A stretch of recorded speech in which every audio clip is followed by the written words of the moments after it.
আসসালামু আলাইকুম। গ্রিন পার্টির অর্থনৈতিক পর্যবেক্ষণ। গ্রিন অর্থনীতি থেকে আমি রুমানা ইসলাম রানী, গ্রিন পার্টি কেন্দ্রীয় প্রচার সম্পাদক বলছি। আশা করি আপনারা ভালো আছেন। নানান অসঙ্গতি, সামাজিক ও পারিবারিক দুঃখ দুর্দশা ফেলে আমি আজও হাজির হলাম আপনাদের সামনে। গ্রিন পার্টি রাত দিন ব্যস্ত দেশের অর্থনীতি, শিক্ষা, স্বাস্থ্য, আইন ইত্যাদি খুঁটিনাটি দিকগুলো পর্যবেক্ষণ করা এবং তা নিয়ে গবেষণা করা। আজ একটি বিষয় নিয়ে কথা বলবো, তা হলো আমাদের খনিজ সম্পদ নিয়ে। আমাদের বঙ্গোপসাগরে বিরাট সম্ভাবনার দ্বার উন্মোচিত হবার দীর্ঘদিন পরেও আমরা তা উত্তোলন করতে সক্ষম হইনি। এরই মধ্যে রাজনৈতিক পট পরিবর্তন হলো, সমুদ্রে আমাদের নজর বাড়ল। সাগরে তেল গ্যাস অনুসন্ধানের দিকে আমরা আবারও মনোযোগী হলাম।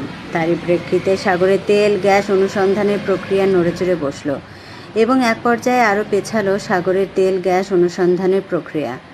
এর মধ্যে 2টি কোম্পানি বাদ দিয়ে বাকি 24টি ব্লকে দরপত্র আহ্বান করা হয়েছে। পেট্রোবাংলার কর্মকর্তারা জানিয়েছেন, সংবাদ মাধ্যমে বহুজাতিক কোম্পানিগুলোকে আগ্রহী করে তোলার জন্য আকর্ষণীয় করা হয়েছে প্রোডাকশন শেয়ারিং কন্ট্রাক্ট পিএসসি। বিদেশি বিনিয়োগ আকৃষ্ট করতে এবার আগের চেয়ে বেশ কিছু সুবিধা বাড়ানো হয়েছে। দরপত্রে দেশের স্বার্থের পাশাপাশি বিনিয়োগকারী কোম্পানির স্বার্থও দেখা হয়েছে। আগের পিএসসিগুলোতে গ্যাসের দর স্থির করে দেওয়া হলেও এবার গ্যাসের দর নির্ধারণ করা হয়নি। ব্রেন্ট ক্রুডের আন্তর্জাতিক বাজার দরের সঙ্গে উঠানামা করবে গ্যাসের দর। প্রতি 1000 ঘনফুট গ্যাসের দাম ধরা হয়েছে ব্রেন্ট ক্রুডের 10% দরের সমান। অর্থাৎ ব্রেন্ট ক্রুডের দাম $80 হলে গ্যাসের দাম হবে $8। দামের পাশাপাশি সরকারের শেয়ারের অনুপাতও কমানো হয়েছে। পেট্রোবাংলার এই সিদ্ধান্তকে স্বাগত জানিয়েছেন গ্রিন পার্টির চেয়ারম্যান গরিবের বন্ধু রাজু আহমেদ খান। পেট্রোবাংলার ঊর্ধ্বতন এক কর্মকর্তা নাম প্রকাশ না করার শর্তে গণমাধ্যমে জানিয়েছেন, দরপত্র জমা দেওয়ার সময় ডিসেম্বর শেষ হলে আগামী বছরের শুরুতে আগ্রহী কোম্পানিগুলোর সঙ্গে বৈঠক করবে পেট্রোবাংলা। এরপর সেগুলো মূল্যায়ন করে চূড়ান্ত প্রতিষ্ঠান নির্বাচিত হলে তাদের সঙ্গে চুক্তি সই করে তারা দায়িত্ব নেবেন। তবে এর আগেও দরপত্রে অংশ নিতে আগ্রহী প্রতিষ্ঠানের সঙ্গে আলাদা বৈঠক করবে পেট্রোবাংলা।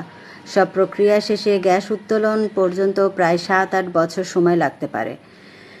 এক সংবাদ মাধ্যমে ভূতত্ত্ববিদ ও জ্বালানি বিশেষজ্ঞ অধ্যাপক বদরুল ইমাম বলেন, দরপত্রের সময় বাড়ানোতে যদি বিদেশি কোম্পানির অংশগ্রহণ বাড়ে তাহলে তো সময় বাড়ানো খারাপ কিছু নয়। তবে আর মেয়াদ বাড়ানো ঠিক হবে না, কারণ সমুদ্রে অনুসন্ধানে এমনিতে অনেক পিছিয়ে গেছি আমরা। তিনি বলেন, সমুদ্রে আমাদের বিপুল পরিমাণ গ্যাস পাওয়ার সম্ভাবনা রয়েছে। ভালোভাবে যদি অনুসন্ধানের কাজ শুরু হয় তাহলে হয়তো এর মাধ্যমে নতুন দিগন্ত উন্মোচিত হতে পারে। বঙ্গোপসাগরের প্রাথমিক সম্ভাবনা যাচাই করতে জার্মানির কোম্পানি স্লামবার্জারকে দিয়ে বহুমাত্রিক জরিপ চালানো হয়েছে।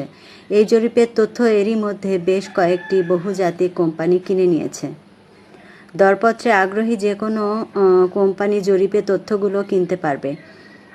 এছাড়া কনকো ফিলিপসের পরিচালিত দ্বিমাত্রিক জরিপেও তথ্য আছে পেট্রোবাংলার কাছে। এতেও গ্যাসের সম্ভাবনা দেখা গেছে বঙ্গোপসাগরে। যদিও অনুসন্ধান কূপ খনন ছাড়া উত্তোলনযোগ্য গ্যাসের মজুদ আবিষ্কার করা যায় না। এখন পর্যন্ত গভীর সমুদ্রে কোনো কূপ খনন করা হয়নি। তবে একই সমুদ্রে গ্যাস পেয়েছে পাশের 2 দেশ ভারত ও মায়ানমার।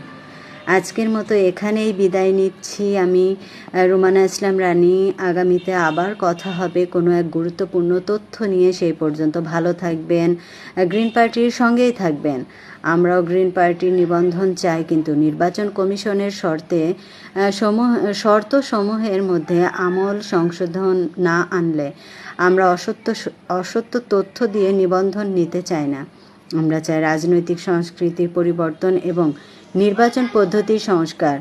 ভালো থাকবেন। জেলায় থানায় আমাদের ভার্চুয়াল শাখায় নিজ নিজ মতামত তুলে ধরে দেশের সেবায় অংশ নেবেন।